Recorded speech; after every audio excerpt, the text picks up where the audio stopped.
No rest for the wicked.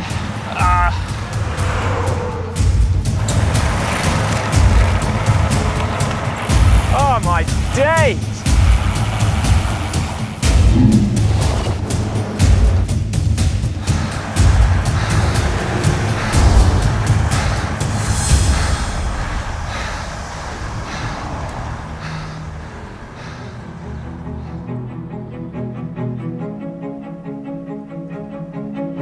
Riding my bike in Colombia has been a dream for a long time, and recently I was lucky enough to finally make that trip for 2 weeks of filming for GCN. So seeing as I was in the neighbourhood, with a day to spare, I could not resist the chance to try and ride up one of the world's longest and most mythical climbs, the 81-kilometre Alto de Letras. Yes, 81 kilometres. But it starts right here in the beautiful town of Mariquita, which sits at 468 metres of elevation. The summit, meanwhile, is 3,663 metres. To ride it all in one go means starting in this subtropical paradise with 30-degree temperatures and high humidity, and ending up, in all likelihood, in extremely cold and potentially very rainy conditions on the summit. So what that means is my jersey pockets are as full of clothing as they are of food, and there's an awful lot of that in there as well, because it's going to be a long day out. To put it in perspective, of course, to ride up and down this hill is going to be a century.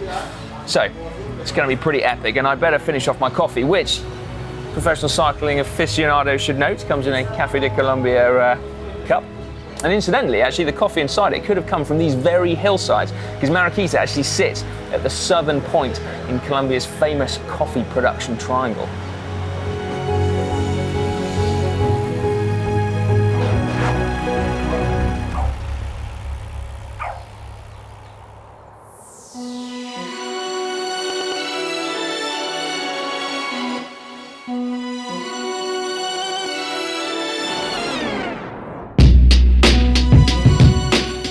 This area is blessed with many mountains. Colombia sits at the northern end of the mighty Andes, although here they're actually split into 3 distinct ranges. The westernmost Cordillera Occidental, the eastern Cordillera Oriental, and the Cordillera Central in the centre, which is where we are now. While not boasting the honour of having the highest peak in the country, the Cordillera Central does have more high mountains than its neighbours. And in fact, the lowest pass over it is still 3,299 metres. It is a paradise for cycling, and no wonder so many of the world's best call Colombia their home. The list of big name riders is seemingly endless, topped of course by none other than Tour de France winner Egan Bernal. But Mariquita has its own World Tour Pro now as well. Yes, Andre Ardila, who started this year for UAE Team Emirates in his first year as a pro, having won the Baby Giro last year. So he's one to watch as well. Now, the success, you think, perhaps down to the immense popularity of cycling as a sport here in Colombia. It could perhaps be down to the altitude that many of the riders live and train and indeed grew up at, although not Ardila, because we're just at 500 metres, remember. And so for him and many others, perhaps it's the access to these near endless climbs.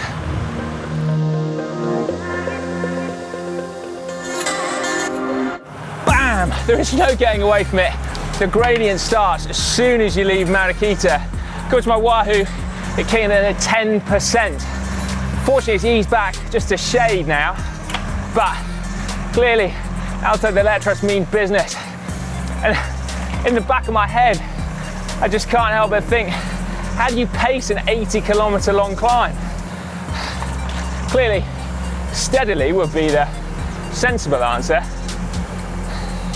but then not exactly what I'm best at. I do want to emulate some of the Colombian climbing greats, albeit for 10 pedal revolutions.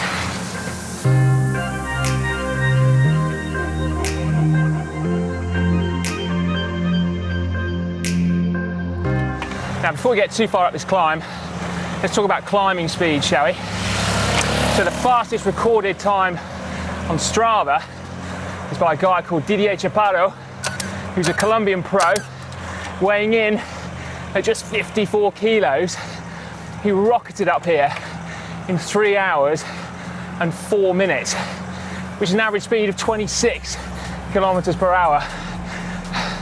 Phil Gaiman, meanwhile, could only manage 3 hours 20. So I'm hoping to be somewhere between the two. No, who am I kidding? Haven't had that much acclimatization time.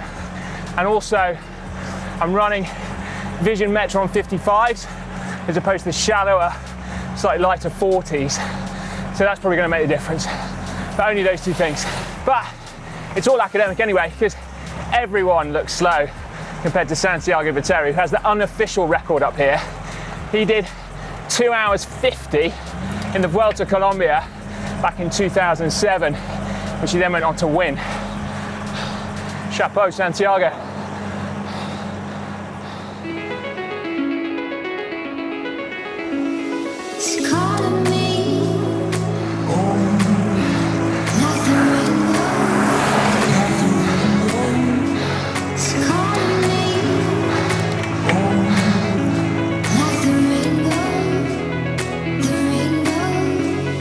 So it turns out I didn't need quite so much ride food as I thought. Roadside fruit stand. This, a mini banana you might think, is a bocadillo. And it is insanely good.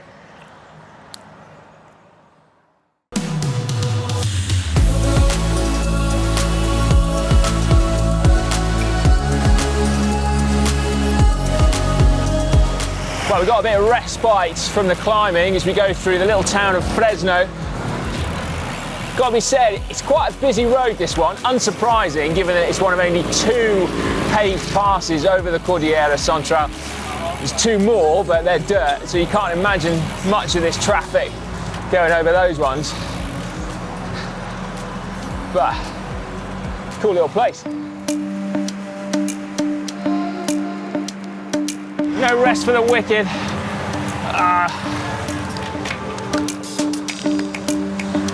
Now, I hope you notice I'm keeping it in the big ring for this bit, just to try and impress everyone, make them think that I'm actually Egan Bernal, seeing I'm riding his bike, or at least one like it.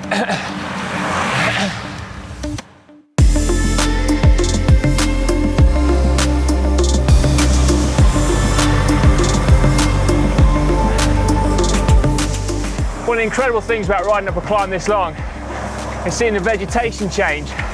Like, you might be used to 1 or 2, but we've already left subtropical behind. We're in amongst the coffee plantations and pasture land up here, and I think it's going to be the first of a few, judging by the fact that we've still got 2,000 meters left to climb. The air's cooler, much, much cooler. Nice trade-off with the fact that oxygen is becoming scarcer. But we're good. I think I'm making good progress. Not exactly an escarabajo. We're doing all right.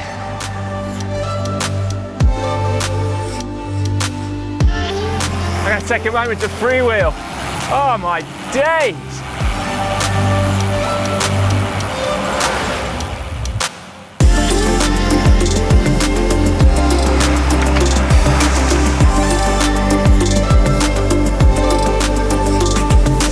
I've been paying close attention to the altitude on my Wahoo. It's not been particularly inspiring so far, given there are so many meters still to climb, but we have just ticked past quite an important milestone, in that we've just gone through the equivalent height of Alto de Letras, probably the most famous climb in the Tour de France, and one that was once claimed as being far too short by Lucho Herrera, who was the first Colombian to ever win a Grand Tour. He took the Vuelta to España in 1987, and he was part of that first generation of Colombian pros to really make their mark in the cycling heartland of Europe. They were nicknamed Los Escarabajos, or Beetles, because of their climbing style that you'd think was honed on roads just like this one. Unfortunately, the generation that succeeded Herrera's didn't make quite such an impact in Europe, That was partly because there were no big Colombian pro teams. So the Café de Colombia team that we nodded to earlier on closed its doors, as all pro cycling teams inevitably end up doing. And none, unfortunately, filled its shoes. Plus, a lot of people say that the rise of EPO in pro cycling effectively wiped out that natural advantage that Colombians have from living and training at altitude.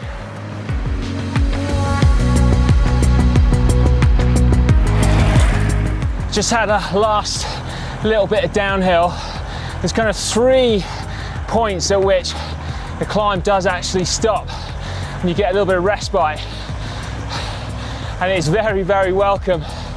Whether or not it's cheating to classify as an 80k climb, if you got 3 descents in it, I don't know. They're blooming short, if that helps you make your mind up. Just ticking past the height of the Stelvio, which is nice, but I still got 20 kilometers to go and 1,000 meters of elevation gain.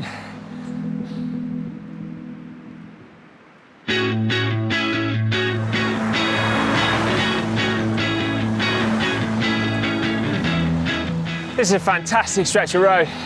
It's like 4%, so it makes me feel like I'm going really fast, even though it's not actually very uphill, but good for morale.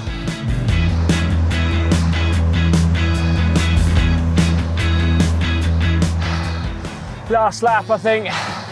So at this point you start really hoping that you can trust the numbers. I got just under 80k on the clock. I'm absolutely hanging.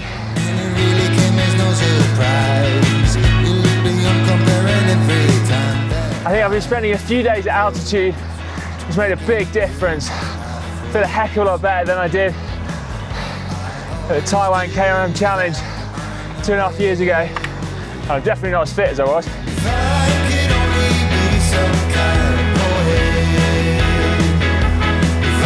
You can see the vegetation changing again. It feels like high up here, doesn't it? The scenery is just epic.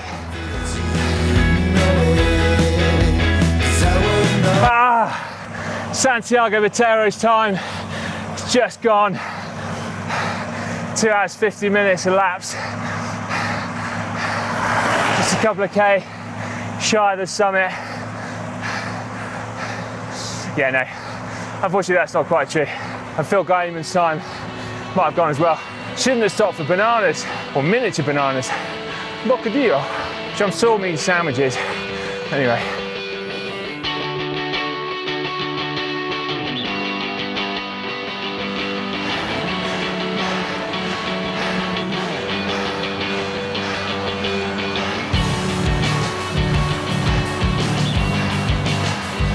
I think I can see something resembling a top now. It's absolutely freezing up here. The top can't come soon enough. I can feel that tingling, that telltale sign that I'm about to blow my doors. Hey, is this it? Come on, there it is. I think this might be it. Oh, my lungs are burning. They're working overtime. Nothing's coming in. The air's just so thin. I'm not quite.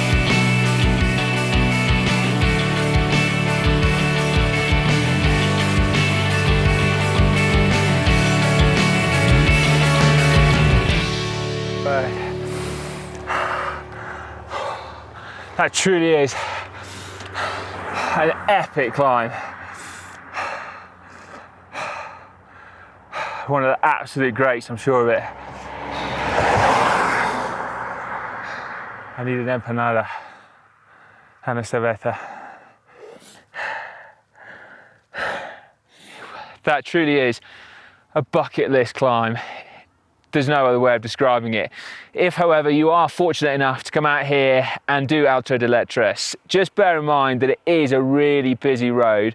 So take care out there and, well, yeah, maybe stick some lights on your bike and stuff like that, because it's busy. There's a lot of lorries out there. But anyway, you will undoubtedly love it. And it's worth pointing out as well that I think Colombia has climbs that are far superior to this one even. Maybe not quite so long, but equally as beautiful, if not more so, and much, much quieter as well. And definitely Colombia is a bucket list destination for any cyclist. Absolutely fantastic. Keep your eyes peeled for all the Colombia content that's going to be coming up on GCN in the next few months. There's some big stuff in the pipeline, and I'm very excited for you all to see it. Please give this video a big thumbs up, and we'll see you soon.